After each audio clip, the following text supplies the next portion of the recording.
சரண் Krishna YouTube சேனலுக்கு உங்களை அன்புடன் வரவேற்கின்றேன். ₹1 கடன் கூட இருக்கக்கூடாது அப்படின்னா குலதெய்வத்திற்கு இந்த 2 எளிய பொருட்களை வாங்கி கொடுத்தாலே போதும். அது என்ன பொருள், எப்படி முறையாக வாங்கி கொடுக்கணும் அப்படிங்கிறத பற்றி தான் இந்த வீடியோவில் தெளிவாக நம்ம பார்க்க போகிறோம். நம்ம சேனலில் உள்ள வீடியோவை ஃபஸ்ட் டைம் நீங்கள் பார்க்குறீங்க அப்படின்னா மறக்காமல் நம்ம சேனலை சப்ஸ்கிரைப் பண்ணி வச்சுக்கோங்க. நம்ம சேனலில் தொடர்ந்து குலதெய்வ பதிவுகள், ஆன்மீக தகவல்கள் வந்து கொண்டே இருக்கும். வாங்க வீடியோக்குள்ளே போகலாம். ஒவ்வொருத்தர் வாழ்விலும் கடன் அப்படிங்கிறது தன்னோட உழைப்பையும் வருமானத்தையும் உறிஞ்சக்கூடிய ஒன்று தான் கடன்.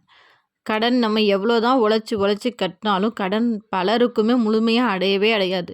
எவ்வளோ தான் நான் கட்டணும்னு நான் முயற்சி பண்ணுறேன், கடன் கட்டி அடையிற நேரத்தில் வேற ஒரு பிரச்சனை வந்துடுது, திருப்பி கடன் வாங்குகிற சூழ்நிலை வருது அப்படின்ட்டு கடன்கிறது அவங்க வாழ்க்கையில் இருந்துக்கிட்டே இருக்கும்.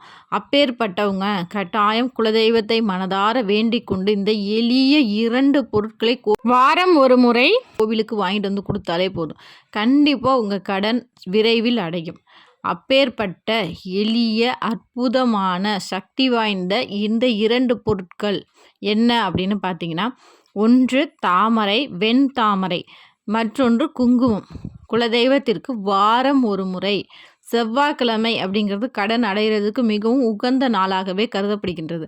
அப்பேற்பட்ட செவ்வாய் அல்லது வெள்ளிக்கிழமை இல்லை உங்கள் குலதெய்வ கோயிலுக்கு எப்போ உங்களால் போக முடியுமோ அப்போ இந்த 2 பொருட்கள் தாமரை மற்றும் குங்குமத்தை கொண்டு போய் உங்கள் குலதெய்வத்திற்கு கொடுத்து தாமரை இதழ்களால், அதாவது தாமரையில் ஒவ்வொரு இதழ்கள் இருக்கும் பார்த்தீங்களா, அதால் அர்ச்சனை செய்யணும்.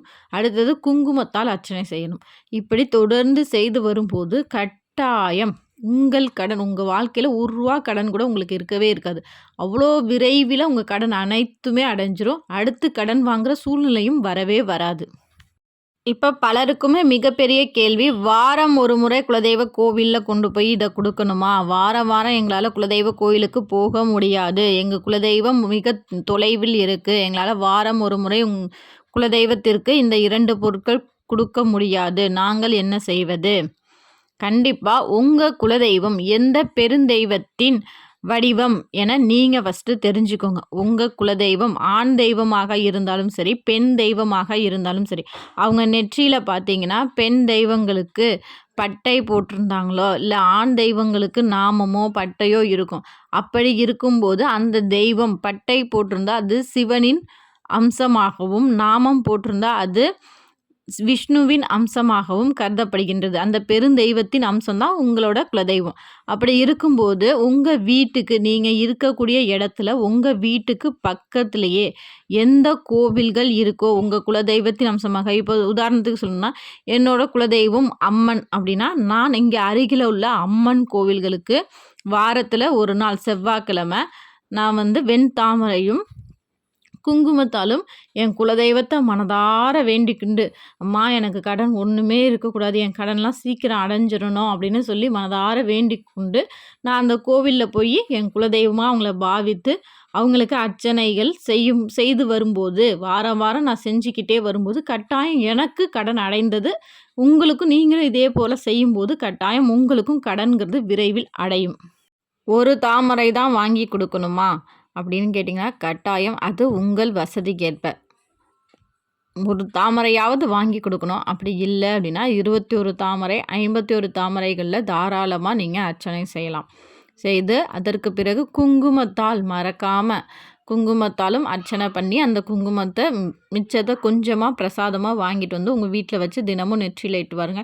இது போல் நீங்கள் தொடர்ந்து செய்யும்போது கட்டாயம் உங்கள் கடன்கிறது அடைஞ்சிரும்.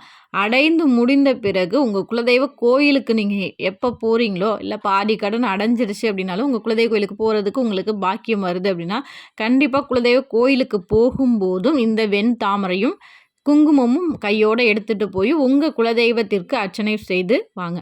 கண்டிப்பாக இதே போல் செஞ்சு பாருங்கள். உங்கள் வாழ்க்கையில் ₹1 கடன் கூட இருக்கவே இருக்காது.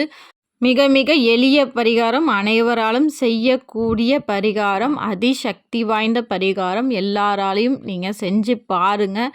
கண்டிப்பாக கை மேலே பலன் கொடுக்கும். இப்போ ஒரு சிலர் செய்யக்கூடிய தவறுகள், இந்த பரிகாரத்தில் நான் செய்யக்கூடிய தவறுகள் என்னன்னு சொல்லிடுறேன். ஏன்னா, இது போல செஞ்சுட்டு எனக்கு இந்த மாரி நடக்கவே இல்லங்க அப்படின்னு சொல்லக்கூடாது. அதற்காக தான் இத தெளிவா நான் சொல்லிடுறேன். என்ன அப்படின்னா, ரொம்ப கூட்டமா இருக்கிற கோயிலுக்கு நீங்க போறீங்க அப்படின்னா, கண்டிப்பா ஒரு தாமரையால உங்களால பொறுமையா அர்ச்சனை அப்படிங்கிறது செஞ்சு குடுக்க மாட்டாங்க. நீங்க தாமரையும், குங்குமமும் குடுத்தாலும், அவங்க எப்பயாவது அர்ச்சனை பண்ணும்போது அத நீங்க எடுத்துக்குவாங்களே தவிர, உங்க பொருட்களாக அந்த நேரத்தில அர்ச்சனை அப்படிங்கிறது செய்யவே மாட்டாங்க. அதனால கூட்டம் கம்மியா உள்ள நேரத்திலயோ, இல்ல கூட்டம் கம்மியா இருக்கிற கோவில்கள்லயோ நீங்க போயி குடுத்தீங்க அப்படின்னா, அந்த நேரத்திலேயே செவ்வாய்க்கிழமை நீங்க போறீங்க அப்படின்னா, அந்த நேரத்திலேயே உங்களுக்கு அர்ச்சனை பண்ணி பிரசாதத்த குடுப்பாங்க. கூட்டம் அதிகமா இருக்கிற கோவிலுக்கு நீங்க போனீங்கன்னா, தாமரைப்பூ குடுத்தீங்கன்னா, பூக்களோட 10ஓட 11 அப்படியே போட்டுருவாங்க. அவங்க கூட்ட நெரிசல்ல உங்களுக்காக தனியா அர்ச்சனை பண்ண முடியாது அவங்களால. அதனால கூட்டம் கம்மியா இருக்கிறது, இல்ல அந்த கூட்ட நெரிசலா உள்ள கோவில்லயே எப்ப கூட்டம் கம்மியா இருக்குமோ, அப்ப அங்க உள்ள பூசாரிட்ட கேட்டு இந்த 2 பொருட்கள் வாங்கிட்டு போய் அருகில உள்ள கோயிலுக்கு குடுங்க. கட்டாயம் உங்க கடன் அடைந்த பிறகு நீங்க குலதெய்வ கோவிலுக்கு இந்த 2 பொருட்கள எடுத்துட்டு போய் குடுத்துருங்க. கண்டிப்பா இந்த வீடியோ உங்களுக்கு பயனுள்ளதாக இருக்கும் என்ற நம்பிக்கையில் மற்றொரு வீடியோவில் சந்திக்கிறேன். இந்த வீடியோ உங்களுக்கு பிடிச்சிருந்தா லைக் பண்ணுங்க, ஷேர் பண்ணுங்க, மறக்காம சப்ஸ்கிரைப் பண்ணுங்க. சரண் கிருஷ்ணா யூடியூப் சேனல். நன்றி, வணக்கம்.